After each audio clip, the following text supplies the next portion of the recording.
Zed, so could you just walk us through kind of the timeline of the decision to shut it down? And I know the Iowa game, it seemed like you were banged up not once but twice. Was it really that second time that was maybe the breaking point?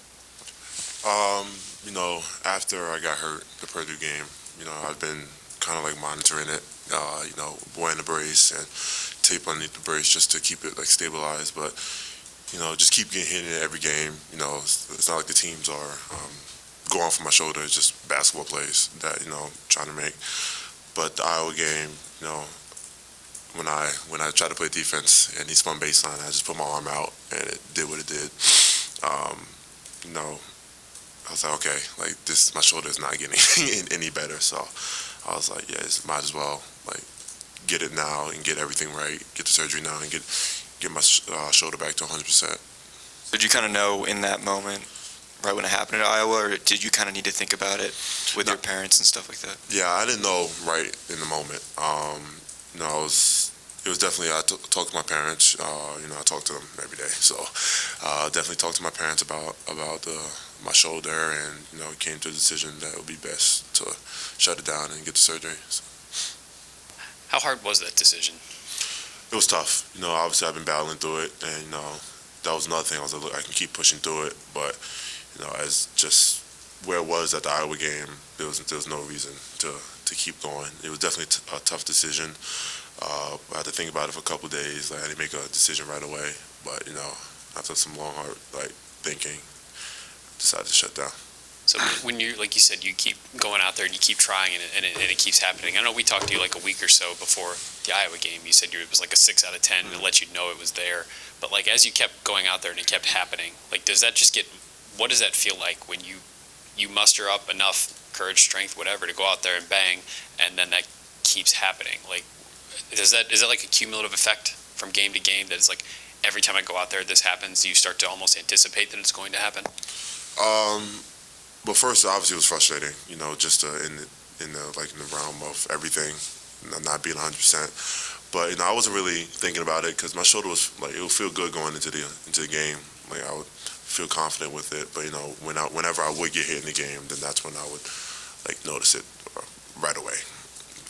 So. Zed, I know we kind of asked you this during the season before you got shut down and everything. About just how much the injury was actually impacting your game and stuff. And I wonder if your answer might be a little bit different now, now that you're at the end of the season looking back. How much would you attribute kind of, just your, drop off statistically and things like that to that injury? Like was the Zed we saw at the beginning of the season and the Zed we saw, right before, the game and everything like that, how much of that had to do with the injury, would you say? A lot. Obviously, I'm down there in the post, so I use my shoulders a lot to get the defender off my body. There's a lot of jumping, grabbing rebounds, and people going in there hitting your arms, and I use my left hand a lot for the jump hook. So it definitely, even with the brace on, it definitely affected a lot because I knew like my shoulder wasn't 100%, and like the shots that were falling in the beginning of the year that I knew I can make, it just wasn't falling. So it goes back to that like the frustration standpoint too, because you could do something, but you're not 100%. Yeah, was it kind of tough, to be playing, to not be yourself, but to not want to sit up there and make excuses with the injury, but knowing that was such a big reason, why it was impacting you? Yeah, it was very tough. Just knowing that you're not 100% and knowing that you're not playing the same, you definitely, like, I was thinking a lot about it. I was like, what can I do to go back? But, I was just going out there. I was like, look, I'm just going to give everything I got. And, obviously I still wanted to play. I still do want to play. But, it's just where my shoulder is at right now. I need to get fixed to get healthy. Zed, I'm assuming with this shoulder surgery, your whole upper body will be shut down, right, for a good long while. Yeah. Did they tell you about what's coming with that, or how that's going to affect the rehab and when you can start? Yeah, obviously when I first get the surgery, my surgery is Thursday. So in the beginning, there's going to be a lot of rehab, little motion, just from the pain standpoint, just to keep it moving. But as the weeks go on, I'll get more rehab in, and then as the months go on, I'll be able to shoot again. So it's the time frame that they gave me is 4 to 6 months, but I'm not really looking at it, and like, I'm not really like pushing for 4 months. So like whenever my shoulder feels fully healthy and ready to go, then that's when I'll. Back to the basketball side of things, what did you maybe learn about yourself or the game this year, and just in dealing with disappointment, and sometimes you can control some things, sometimes you can't control some things? What'd you learn? There's a lot that I learned this year. Obviously this year, well, first, being a leader, there's some ups and downs with that. Even from high school, like I always had like an older guy to look for. This year I was the older guy, so there's definitely some ups and downs in that department. But this year, obviously, a lot of people are disappointed how the season went. But we're still going out there every game and giving it our all. And the guys on the team, even me, not playing, still in good spirits and still going out there every game and competing. So even though I'm not playing, I'm on the bench cheering, jump up and down, first one off. So just continue out the season and finish off the season strong. But one more guy. You mentioned the ups and downs, and you mentioned about like being a leader. Yeah.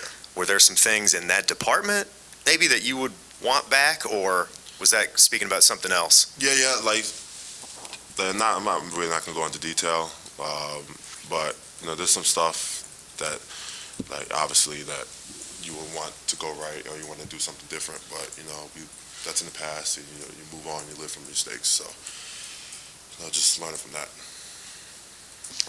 Said Coach Holtman was talking to us about your continued development, and obviously the surgery is going to affect what you can do this summer, but heading into next year, he's mentioned maybe playing you more with Felix. Just where do you want to see your game grow once you are back out on the court and you can be fully healthy again? Obviously continue, expanding my game, just shoot more threes, I think I shot a little. I don't know how many I made this year, or how many I shot. But just keep expanding from that.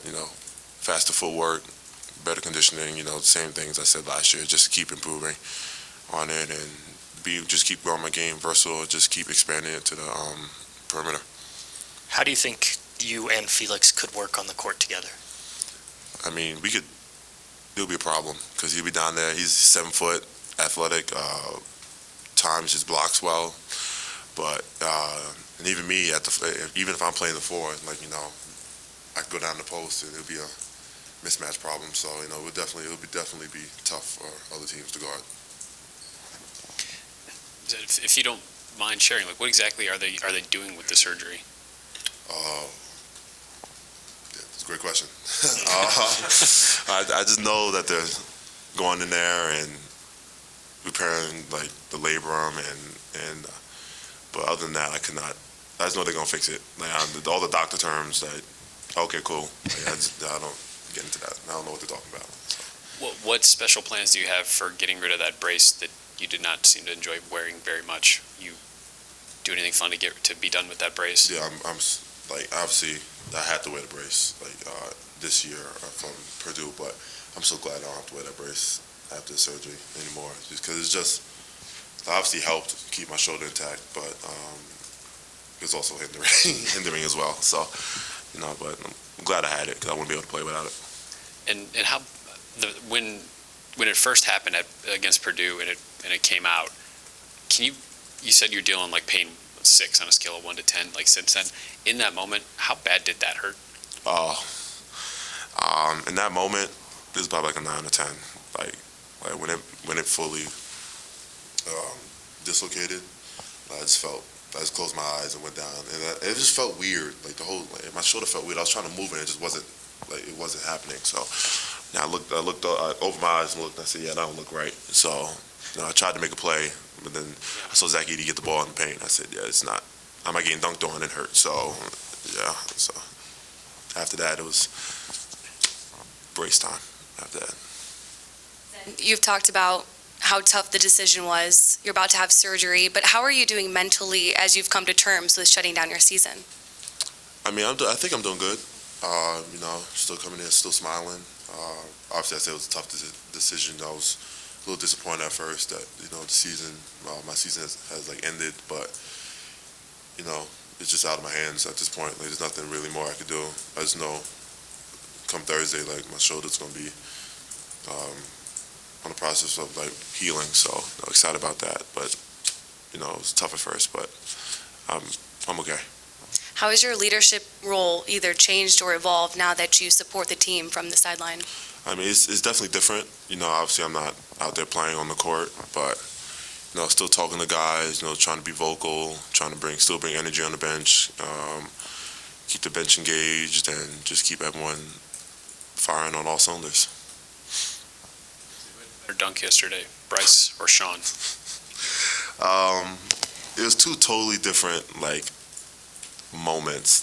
Bryce was insane. That dunk was by far one of the worst posterized dunks I've ever seen. But Sean was just I wasn't ready for it. Me and him joke all the time. Are you gonna dunk this season? And he says, nah, my legs. But when I saw him go back there, I was like, there's no way he's gonna dunk it. And I saw him jump, and I don't remember what I did after that because I just stopped breathing. I'd be having to sit down because I'm about to pass out on the bench. So but I was definitely hyped with that on both times. Zed, just with the pace of the game, when you're out there playing, it's probably a lot different than watching. What are some of the things that you picked up on just being able to watch the game that you probably wouldn't notice if you were out on the court playing? There's a lot of stuff that you notice. You see, obviously, you see it differently. So you're looking at everybody on the court instead of just you can see everything from the sideline. So you're up there on the bench calling out back screens because you could see it from the sideline. So just trying to help my team, any way I can by just calling out stuff from the sideline and making sure that everyone's in the right position. It goes both ways, offense and defense. So. Right, and just whenever an athlete goes through an injury, it's kind of knocking down and having to get back to the top. Does this sort of give you a chip on your shoulder, just kind of embracing that underdog mentality to get back to the player that you can be? Yeah, absolutely. I'm ready to get back. I'm ready to be 100% and working out. But this is my path right now, and I'm just gonna take it and continue to get better every day.